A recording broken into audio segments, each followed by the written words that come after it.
Introduction. Taming the voice. Within you know the voice I'm talking about. The one that whispers, or sometimes shouts. That wasn't good enough. Why can't you ever get it right? Everyone's doing better than you. You're not ready. You never were. That voice? It's not truth. It's not wisdom. It's your inner critic. And left unchecked, it can sabotage your growth, confidence, and peace of mind. But here's the good news. That voice isn't you. It's a habit of thought. And like any habit, it can be changed. This audiobook is your guide to doing just that. You'll learn where the inner critic comes from, how it operates, and most importantly, how to disarm it with clarity, kindness, and deliberate practice. Let's begin. Chapter 1. Understanding the inner critic. Before you can silence the inner critic, you need to understand it. The inner critic isn't evil. It didn't show up to destroy you. In fact, at some point, it probably showed up to protect you. It might have helped you avoid failure, embarrassment, or rejection. It might have echoed a teacher, parent, or early experience where being hard on yourself seemed like the only way to succeed. But over time, that voice stops helping and starts harming. It becomes relentless, perfectionistic, exhausting. The inner critic operates from fear. It thinks judgment equals safety. But real safety and real growth come from support, not shame. So step 1 is this. Don't make the inner critic the enemy. Make it a signal. When it speaks, get curious. Ask, what am I afraid of right now? Because underneath every harsh voice is a part of you that's scared. And scared parts need compassion, not punishment. Chapter 2. The many forms of self-judgment. The inner critic doesn't always sound the same. Sometimes it's a loud bully. You're pathetic.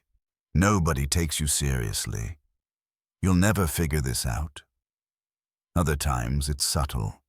Maybe you should wait. Don't get too confident. You're probably not qualified. And sometimes it hides behind fake productivity. You're not doing enough. Keep pushing. Rest is lazy. Self-judgment wears many masks. That's why it's important to tune in. Notice not just what the critic says, but when it says it. Is it right after progress? Right before risk? Right when you start believing in yourself? Those moments matter. They're the turning points where you either collapse inward or choose a different voice. You can't fight what you don't recognize. So this week, just notice. Observe.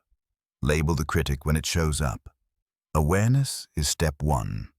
Ownership is step 2. Let's move toward both. Chapter 3. Where the critic was born. You weren't born with a harsh inner voice. You learned it. Maybe someone spoke to you that way, with sarcasm, coldness, or impossible standards. Maybe you got praised only when you performed. Maybe criticism was love. And love was conditional. So your brain did what it does best. It adapted. It built a voice to keep you safe, accepted, and good enough. But now, that voice is outdated. You're not that child anymore. You're not living in those conditions anymore. You don't need to earn your worth by prejudging yourself, so here's a powerful question.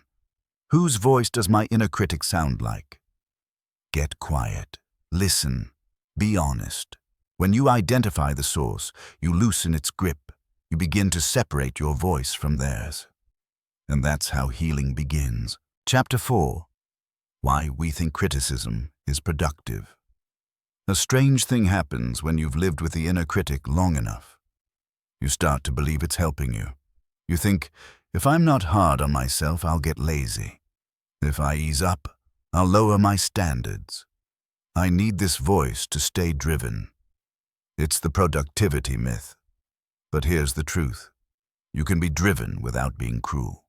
You can be ambitious without being anxious. You can grow without shame as fuel.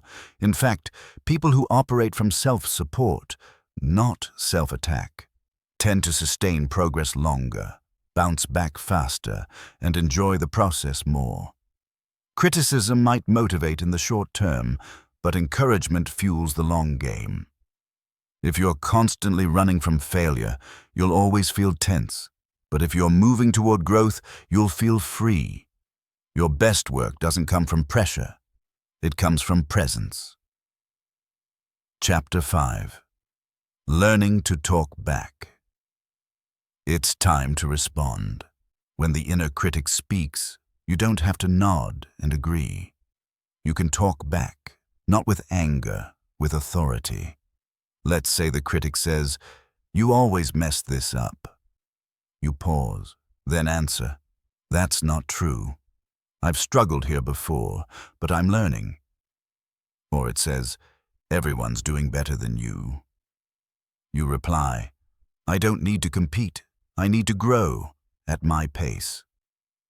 You don't have to argue endlessly. One strong reframe is enough. The key is this: speak to yourself like someone worth supporting, because you are. And the more you practice this voice, the stronger it becomes. Over time, the critic quiets. Not because you silenced it with force, but because you replaced it with truth.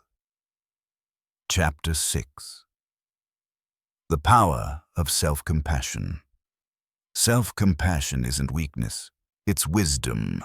It says, I can be honest about where I need growth and still treat myself with respect. Research shows that self-compassion lowers anxiety, increases motivation, builds resilience, improves relationships. It's not indulgence. It's intelligence. Think of how you'd speak to a close friend. You're doing your best. Mistakes don't define you.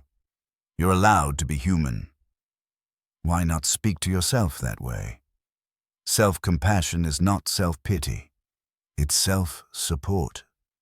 It's not letting yourself off the hook. It's holding yourself kindly on the hook. Progress doesn't require punishment. It requires care. Chapter 7. Rewriting the rules. You've lived by some silent rules. Rules like, don't celebrate until it's perfect. If you're struggling, hide it. Don't rest. Prove you're worth it. Who made those rules? Where did they come from? And more importantly, are they still serving you? You have permission to rewrite them. New rules like progress is worth celebrating. Vulnerability is strength. Rest is part of growth. These aren't just affirmations, they're operating systems. Every time you live by them, you teach your brain a new truth. And that's how the critic fades. Not by force, but by replacement. Old rules out, new voice in. You're not just silencing the critic. You're becoming the author of your inner world. Chapter 8. Inner Peace. Through repetition. Changing your inner voice isn't a one-time event. It's a practice. At first, it feels mechanical, like saying words you don't fully believe. I'm enough. I deserve rest. This mistake doesn't define me. But over time, those words stop sounding like strangers. They start sounding like home. Your brain learns through repetition, just like it memorized the critic's voice. It can memorize a new one. So don't wait until you feel confident to speak kindly. Speak kindly, and let confidence follow.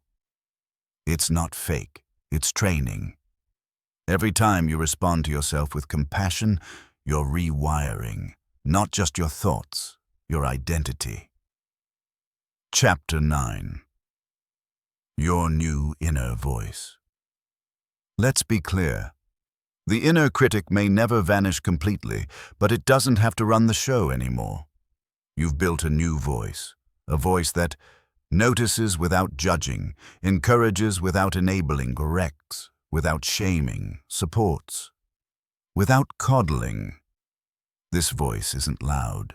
It's steady. It doesn't bark orders. It offers truth. And when setbacks come, as they will, this voice reminds you, you've been here before. You're still growing. You're not broken. You're becoming. This is your new inner ally, a partner, not a punisher.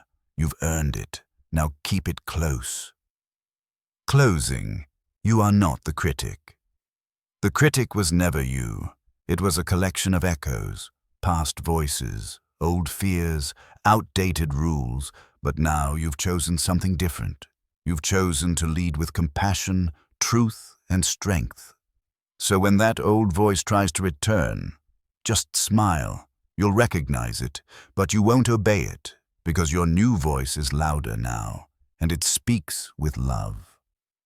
If this audiobook supported your growth, consider subscribing to Be Believe, Become TV for more mind-shaping, heart-lifting content. Every chapter here is part of a larger journey, and you're walking it with clarity, courage, and conscious practice. Let this be your new story. I'm not fighting myself anymore. I'm walking with myself toward who I'm becoming. And that voice? That's yours now. Let's go.